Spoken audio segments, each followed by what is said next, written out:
بس الله پاک وہ مثالونه ذکر کوي د صحابه کرامو په اړه کې دا دوه مثالونه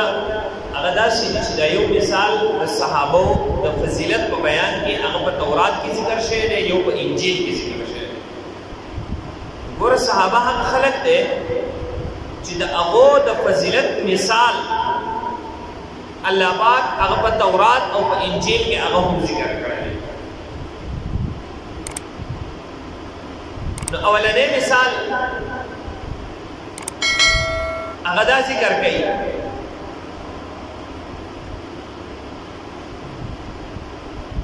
سیماهم فی وجوههم من اثر السجود دا په تیرې د دې تفصیل هغه ذکر شوی دا صحابه هغه خلک دي چې د دې په مخونو کې د سجدو اثرات هغه موجود دي د دې تفصیل هغه ذکر شوی چې د سجدو اثرات هغه څنګه دي په دنیا کې هغه هم په آخرت کې هغه هم نو دا مثال سره ذالک مثلهم فی التورات دا مثال د صحابو په تورات کې دی وګوره صحابه څومره لوی خلک شو چې دنیا ته لا راغلي نه دي او د هغوی صفات الله پاک هغه دنیا ته رالیږي ګوره تورات خو د صحابو نه مخکې نازل شوی صحابه وروسته راغلي دي او بیا هم په دغه تورات کې الله پاک د صحابو صفات ذکر کوي او بیا فرمایي ومثلهم فی الانجیل او د دغه صحابو مثال په انجیل کې هغه دارنګي دی کزرع پشان د هغه فصل دی اخرج شطأه چې هغه خپل تیغ راوخیږي یو فصل دی زمیدار فصل هغه وکړي دا فصل چې دی هغه تیغ راوخیږي فآزره دغه تیغ هغه مضبوط شي فاستغلظ غټ شي فاستوى على سوقه بخپل تنه باندې هغه ودرېږي يعجب الزراع زمیدار هغه په تعجب کې وغورځي هغه خوشاله کی چې زما دا فصل چې دی هغه څومره لوی شو څومره غټ شو څومره په ترقۍ باندې شو دا مثال پس کې دی دا په انجیل کې دی چا د صحابه کرام نو دا اولنی مثال کوم چې په تورات کې د هغې تذکره هغه مخکې شو اوس کوم چې په انجیل کې د صحابو صفت ذکر شوی دی د هغې تذکره هغه نو صفت د چا سره تشبیه ورکړی شوي د صحابو دا صحابو مثال دا په شان د هغې فصل دی چې زمیندار دا فصل وکړي دا فصل خپل تیغ راوخیږي لږ وخت پس دا تیغ چې دی نه هغه غټ شي مضبوط شي په خپله تنه باندې هغه ودرېږي زمیندار چې ورته وګوري نو هغه خوشحاله شي د دغه رنګې د صحابو مثال دی نبی علیه السلام د صحابو تخم هغه وکړو د صحابو د ایمان هغه تیغ راوختو بیا د صحابو دغه صحابه هغه مضبوط شول دغه صحابه داسې حد ته ورسېدل کله چې به نبی علیه السلام دې ته کتل نو نبی علیه السلام به خوشحاله کېږي او دین اسلام په دغه صحابو باندې هغه پوره شو کله چې زمیندار وایي زما پټی چې دی نه هغه پوره شو زما پټي هغه فصل پوره کړی دی نو دغه رنګې کله چې د صحابو په وجه باندې دین اسلام هغه کمال ته ورسېدو نو الله پاک بیا آیت نازل کړو اليوم اکملت لکم دینکم نن ما ستاسو لپاره ستاسو دین هغه مکمل او کامل پوره دی چا په وجه باندې دی دغه صحابو په وجه باندې هغه پوره شو نو مثال ذکر کوي فإن الله سبحانه أرسل محمدا تفسیر مظهری والا وی الله پاک نبی علیہ السلام راولې وحده یوازې کزراع بذر فی الارض پشان د حقیقت چې هغه تخم کړي پس مکه کې فآمن به ابو بکر نو د نبی علیہ السلام په نبی علیہ السلام باندې ایمان راوړو ابو بکر رضی الله لکه څنګه چې ګوره زمیندار یوازې یو د تخم کړي د سره سن نه د تخم وکړي نو تخم بیا راخیږي نو وروسته د سره چې دی نه هغه هر څه کېږي مال ورسره کېږي دا نو نبی علیہ السلام یوازې نبی علیہ السلام د دین اسلام تخم وکړو نو اول ایمان چا راوړو ابو بکر رضی الله وعلي بلال ورجال متعددون او نور څه کسانو هغه هم ایمان راوړو لکه عثمان رضی الله تعالی عنہ طلحه رضی الله تعالی عنہ زبیر رضی الله تعالی عنہ سعد سعید حمزه جعفر وغیره رضی الله تعالی عنہ حتى كان عمر متمم 40 تر دې چې عمر رضی الله تعالی عنہ سلويخ کسان پورا کړ. مطلب عمر رضی الله تعالی عنہ سلويختم کس ولدي چې عمر رضی الله تعالی عنہ ایمان راوړ نو سلويخ مؤمنان هغه پوره شو. كالزرع اخرج شطأه پشان دا فصل چې هغه تیغ راوخیږي دغه تیغونو د دین اسلام اولنې بس علیه. فكان الاسلام في بدء الامر غريبا كاد الكفار يكونون عليه. نو په دغه اوله کې اسلام غریب او مطلب ناشنا او اسلام هغه انتهایی په کم کسانو کې هغه خورشه او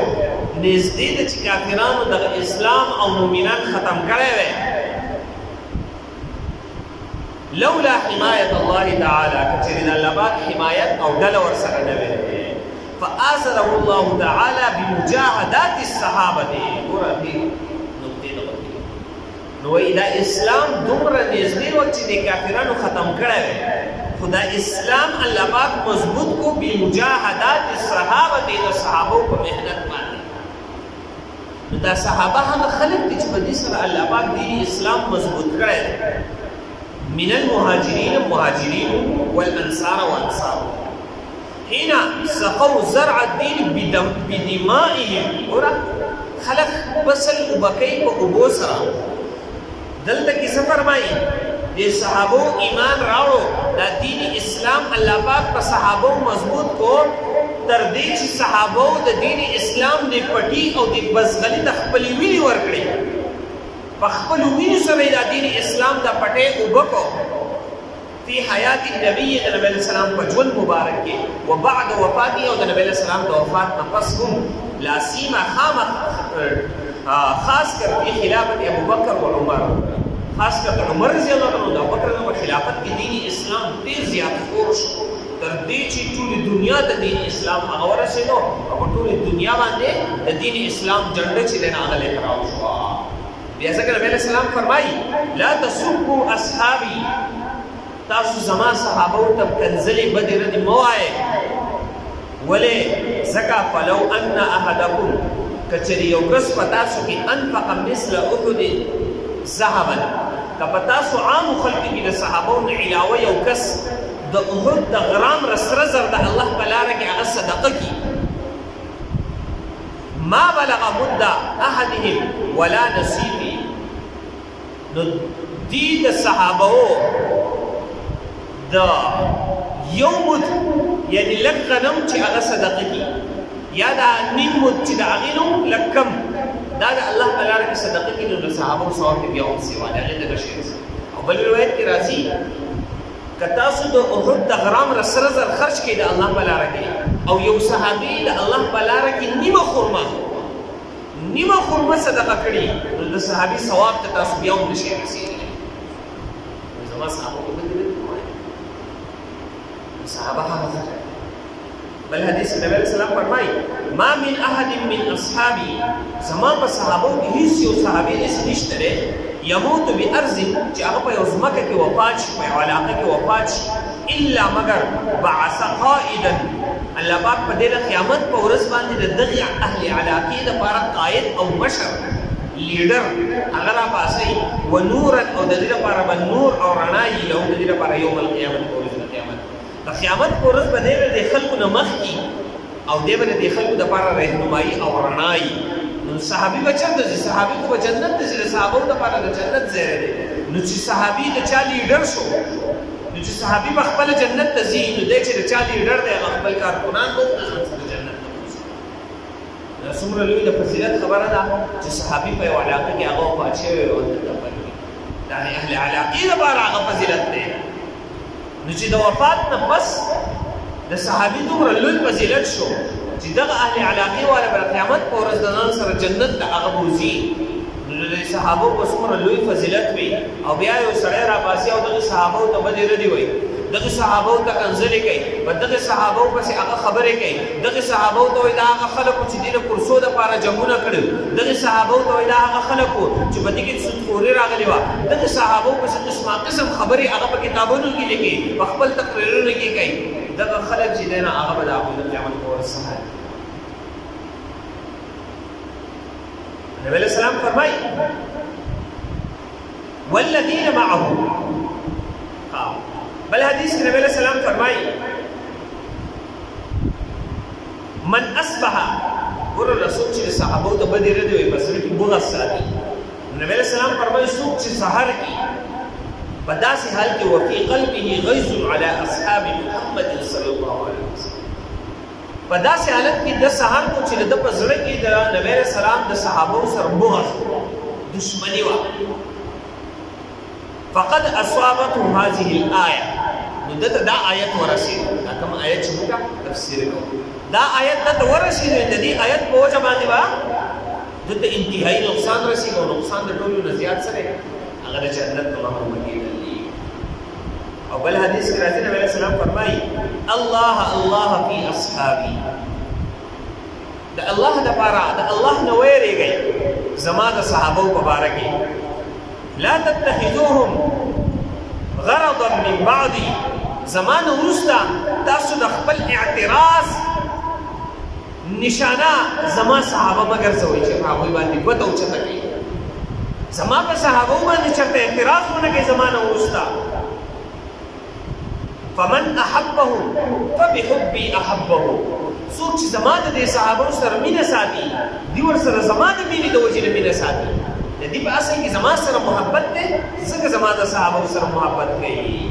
ومن ابغضهم، او څوک چې د صحابه سره بغض کوي فببغضي ابغضهم، دې زما د بغض د وجې سره بغض کوي. دې په اصل کې زما سره نه لګي، دې په اصل کې زبر شم نبی علیہ السلام فرمایي څنګه زما د صحابه سره بغض دی او زما د صحابه سره نه لګي. ومن آذاهم، او څوک چې زما صحابه ته تکلیف رسي فقد آذاني، په تحقیق سره د ما ته تکلیف را ورسوه. ومن آذاني، او نبی علیہ السلام فرمایي چا چې ما ته تکلیف را ورسوه فقد اذى الله، الله ته تکلیف ورسوه. ومن اذى الله، او چا چې الله ته تکلیف ورسوه فيوشك ان ياخذه، نږدې چې الله پاک یې ونیسي، په خپل گرفت کې ونیسي، په خپل سخت عذاب کې هغه ونیسي. خلاصه دا صحابه هغه خلک دي